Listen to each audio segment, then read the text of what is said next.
This video is brought to you by Privacy.com. Privacy.com lets you buy things online using virtual cards instead of real ones, protecting your identity and bank information on the internet.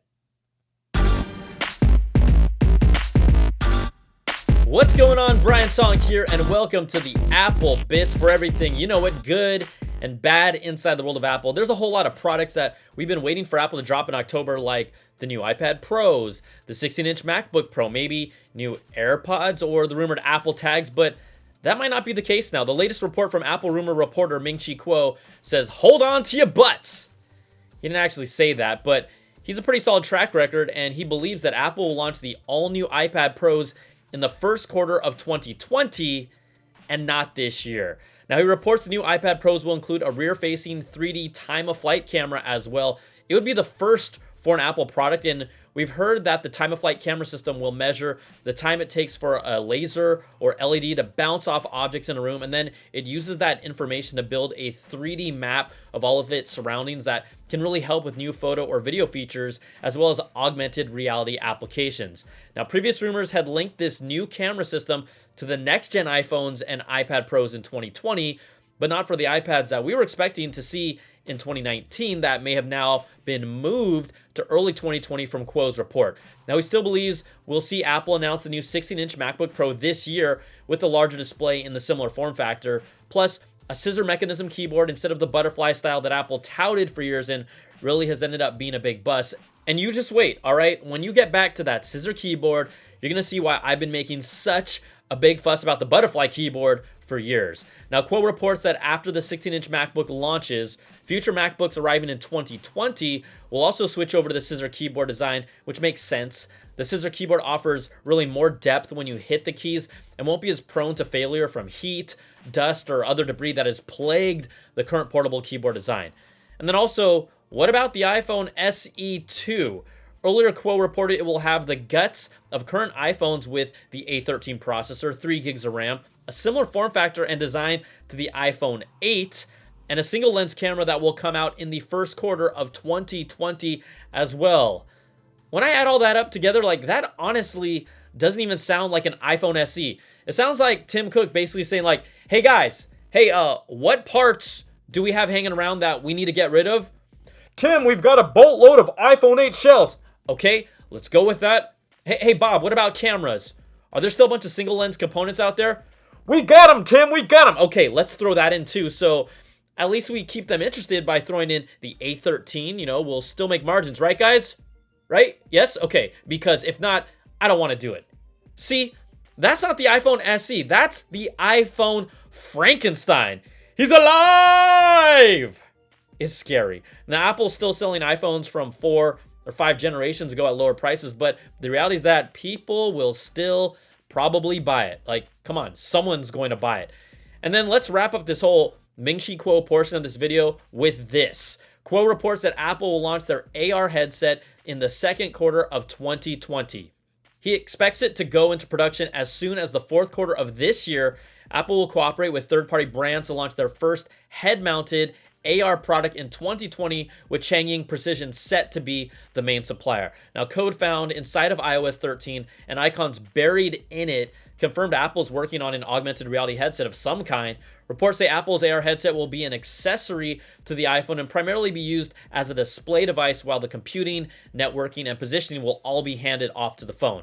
Now, Bloomberg earlier reported it would be running its own custom-based operating system called ROS, which stands for Reality Operating System, and this will allow them to be slim and light glasses instead of packing everything into that form factor. Now, if all these product releases come together that we talked about, it's going to be a very busy 2020. But again, we're still waiting to see if Apple's releasing anything else, like the new Mac Pros with the XDR display with their configurations. Again, we might see new AirPods this year. I don't think so. They should push them to 2020. And then the rumored Apple tags and maybe more. And you know what? We know timing can be everything. There's a lot of hype around the idea of Apple's tags, their Find My app, and how they can be even more powerful with the help of the Apple ecosystem and then all of its users. Well, Tile's still making sure that you know they're still here. They just announced a new smart tracker called the Sticker, which is about the size of a quarter. That's really small. Their smallest tracker to date, that's waterproof and has 3M adhesive backing to attach to most objects out there. It's black and available in a twin pack for $39.99 or a 4-pack for $59.99.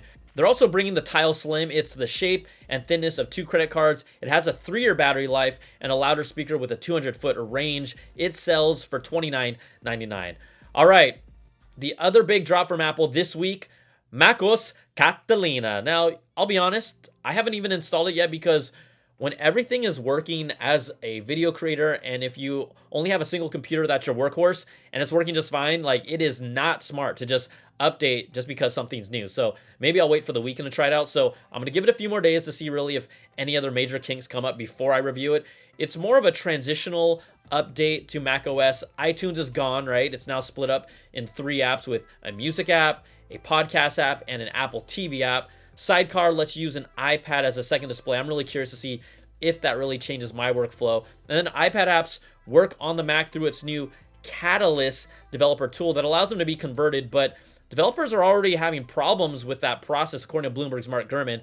2 key apps, one that I use a lot, DC Universe, come on, you know my comic book heads, and then one that I don't at all, Asphalt 9, the racing game. They've been removed from Apple's website after being featured as apps that were part of the transition from iPad to the Mac. The hope is that they and others will get there eventually. There's other features that I can get into with Mac OS Catalina, but I'll save it for my review when I figure this all out and really which features are the ones that are useful enough that I kind of end up using them regularly. All right, Apple TV Plus, set to launch on November the 1st. It's free for a year if you've bought an Apple product other than an Apple Watch since September 10th, right? Any of the big hardware stuff. But the biggest request from you all is, what about a bundle? Now, according to the Financial Times, Apple is in discussions with record labels to create a super bundle of media content for a flat rate that would include Apple TV Plus and Apple Music. The report says that some labels are open to the idea, but others are not because of the bundle leading to lost revenue. Now, they haven't locked down any kind of pricing formula, and it's unclear if Apple would really bundle other services like Apple News Plus, Apple Arcade, or even some iCloud storage. It sounds like really it's just very early conversations, and even if you put it together, let's say we sandwich the Apple Music family plan, that's $15 basically, TV Plus, that's $5, News Plus, that's $5, and Arcade, that's $5 more. Add them all up, that's $30. So really, where is Apple gonna find the give? I think that's really what they have to figure out for themselves. Plus, new content coming to the Apple TV Plus service. Apple has inked a deal for A Christmas Carol that will be a live-action musical and is set to star Deadpool's Ryan Reynolds, not actually Deadpool, but the actor, and Will Ferrell, according to Variety. It's based on the classic Charles Dickens novel, and according to the report, there was a heated bidding war for it between Netflix, Warner Brothers, Paramount Pictures, and Apple.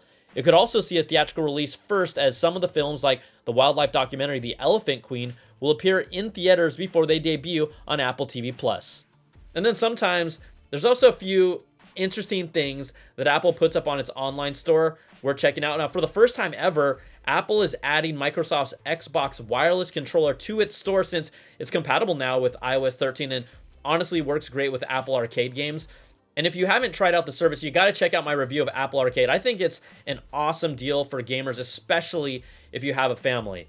But in the ultimate first world product that deserves to be in the Apple Store, I've always been curious about this one, the Ember Mug 2. It's a temperature-controlled mug that can maintain the chosen temperature for your drink for roughly 80 minutes. So that's going to keep your hot chocolate hot or your hot cider hot.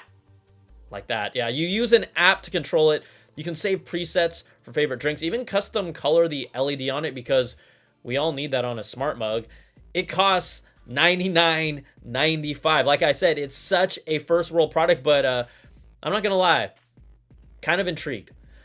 All right, everybody, thanks again to Privacy.com for sponsoring this video. When you sign up for Privacy.com, it allows you to pay and transfer money online using virtual card numbers instead of your real credit or debit card information. With Privacy.com, you won't have to worry about changing your cards if one of them gets hacked like mine did. After my identity was stolen and someone charged $15K on one of my cards, I knew that I didn't want that to ever happen again. Privacy.com honestly protects me from losers like that. So you can also download this Chrome extension that gives you access to your cards all the time, and you can add any you'd like for different services. So go to privacy.com/BrianTong, sign up for an account, and as a special treat for my viewers, new customers will automatically get $5 to spend on your first purchase for a limited time only. Yep, That's free money, $5. So go to privacy.com/Brian Tong and sign up now. And if you like this video, thumbs up, subs up, and hit that notification bell, ding, to get all my videos when they drop. Plus, check out my weekly Apple Bits XL audio podcast where we just dive deep into all the latest stories, and there's always new ones as well. So thanks so much for watching, everybody. Take care and be safe. Peace.